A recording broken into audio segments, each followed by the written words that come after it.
పద్యంలో ఊరపంది ఊరిలో పందిరిగా మారింది. పనులు చేపట్టడంలో చేప వచ్చింది. వేడి పకోడీలో కోడి ఉంది. కోరికలు తీర్చడంలో కప్ప ఉంది. ఇదంతా శాకాహార భోజనమైంది. ఇప్పుడు సంశయ గారు మీకు పద్యం పూర్తవుతుంది, రాసుకోండి. భార్యకు జన్యులోపమున పాపము మొల్చె మగాన మీసము ఏ కార్యము చేయకుండా మితిగానక మెక్కుచునుండుట చేత నిర్వార్యపు క్రొవ్వు పేరుకొని భర్తగులావుగా పట్టవచ్చే ఆ భార్యకు మీసముల్ మొలిచే బాపురే భర్తకు గర్భమయ్యడి ఆ భార్యకు మీసముల్ మొలిచే బాపురే భర్తకు గర్భమయ్యడి. జన్యులోపంతో భార్యకు మీసాలు వచ్చాయని, బాగా తిని కూర్చోవడం వల్ల భర్తకు గర్భం వచ్చిందని చాలా సులువుగా పరిష్కరించారు అవధాని గారు. ఇప్పుడు పదనిషేధం గారు మీకు పద్యం పూర్తవుతుంది, రాసుకోండి. అవధాని గారు, సింగినాదం జీలకర్ర అంటే ఏంటి? పూర్వం జీలకర్ర పడవలపై తెచ్చి పల్లె గ్రామాల్లో అమ్మేవారు. మనకిప్పుడు ఐస్ క్రీమ్ వాడొస్తే చాలు తాను వచ్చానని ఒక శబ్దం చేస్తాడు. ఆ శబ్దం పిల్లలకు అర్థమవుతుంది. అలాగే జీలకర్ర వాడొస్తే ఒక కొమ్ము బోర ఊదేవాడు. ఆ కొమ్ముకు శృంగం అని అర్థం. ఆ శృంగనాదమే ఇలా సింగినాదం అయింది. సింగినాదం వినబడితే చాలు జీలకర్ర వచ్చిందని అర్థం. పదనిషేధం గారు మీరు రాసుకోండి. రూపులొక్క తీరు రుజువు చేస్తే మారు లవణ గంభురముల లక్షణములు సకల జనులలోన సజ్జనుల్ భిన్నమే విద్య కలుగు బాల వినయశీల విద్య కలుగు బాల వినయశీల. పద్యం బాగా వచ్చిందండి. ఏం బాగా వచ్చింది? ఒక దగ్గర వేమన పదం వాడాను, మీరు చెప్తే నేను మారుస్తా. రూపులొక్క తీరులో ఒక్క అని పదం వాడారు. రూపులు ప్లస్ ఏక రూపులేక. అవధాని గారు, దొంగ బాధ కంటే లింగ బాధ ఎక్కువైంది అంటారు. దీని అర్థం ఏంటండి? పూర్వం శివభక్తుల మెడలో లింగకాయలు వేసుకునేవారట. ఒకరోజు శివభక్తుని ఇంటిలో దొంగలు పడ్డారు. ఆ దొంగలు పట్టుకుందామని పరిగెడుతుంటే ఆ మెడలో ఉన్న లింగకాయ గుండెల మీద కొడుతుంటే ఆ దొంగ బాధ కన్నా లింగ బాధ ఎక్కువైంది అన్నాడు. వర్ణన గారు మీ పద్యం పూర్తవుతుంది, రాసుకోండి. ఎవ్వరేమిచ్చిన ఇంగిలిసేయక కొంగు చాటున తెచ్చి కుడువ పెట్టి జ్వరము నాకున్నచో జాగరణము చేసి పత్యంబు నీ ఉండి స్వస్థపరిచి గాయంబు నాకైన కన్నీరు నీవుగాచి కంటికి రెప్పవై వెంట ఉండి పస్తులు నీ ఉండి పాలను నాకిచ్చి దీర్ఘ ఆయురస్తని దీవెనిచ్చి నాలుగు మాటలు నేర్పించి నడత నేర్పి తోలు బొమ్మను సంగ జీవాలయమును మనిషిగా చేసినట్టి నీ మమతకేను వందనము సేతు నమ్మని పదములంటి వందనము సేతు నమ్మని పదములంటి. ఇప్పుడు పురాణం గారు మీరు అడగండి.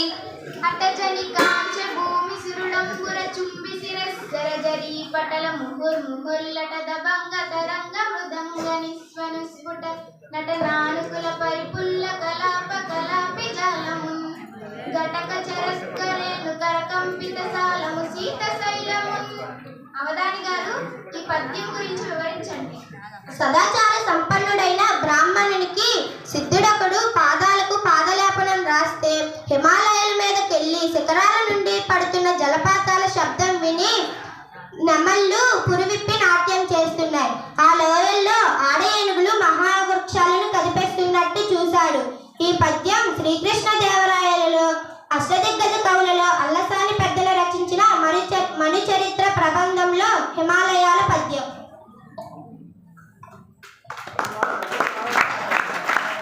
అవధాని గారు, వాస్తవానికి భ్రమకు తేడా ఏంటండి? మాస్టారు పాఠాలు చెప్పడం వాస్తవం, పిల్లలు వింటున్నారనుకోవడం భ్రమ. చివరిగా ఆశు గారు మీరేమైనా అడగాలనుకుంటున్నారా? అడుగుతానండి. అవధాని గారు, ఆడపిల్ల రక్తహీనత ఎక్కువగా కలుగుతుంది. ఇలా పెరగడానికి కారణాలేమిటి? నీకు పద్యం చెబుతాను విను. పోషకాహారము తినకపోవు వలన వ్యక్తిగత శుభ్రతలలో విరక్తి వలన వైద్యులిచ్చు మాత్రలు పారవైచు వలన ఎనిమియారాక రక్తము ఎట్లు కలుగు పానకంలో పొడక అంటే ఏంటి? పానకం లాంటి పద్యం చెబుతుంటే మధ్యలో ప్రశ్నిస్తున్నావు చూడు, అదే పానకంలో పొడక.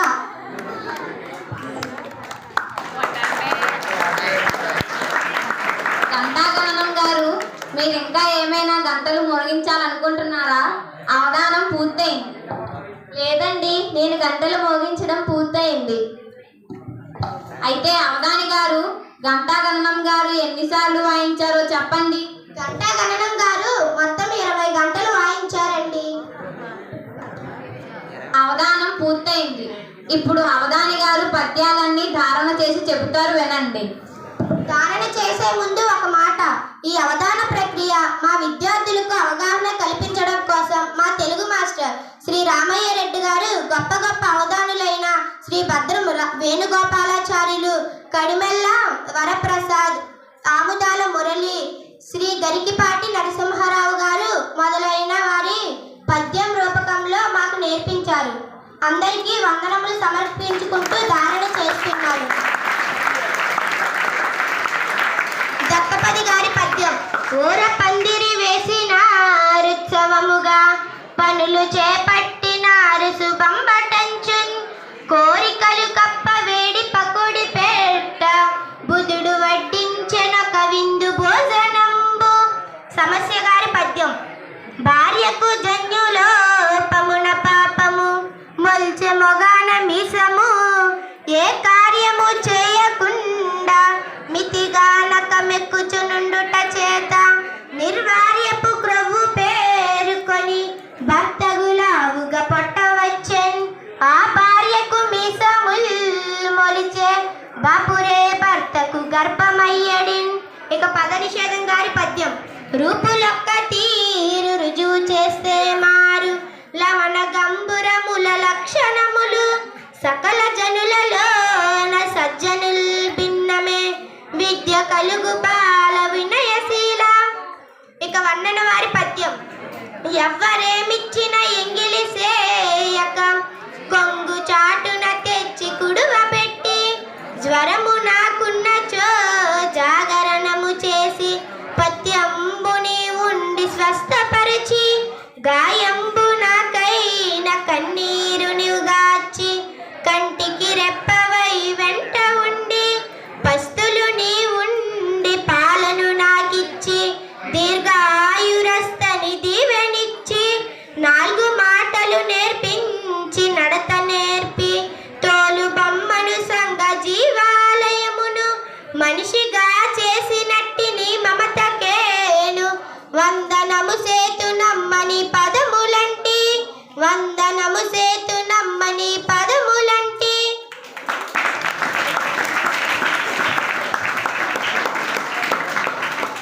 అవధానం పూర్తయింది.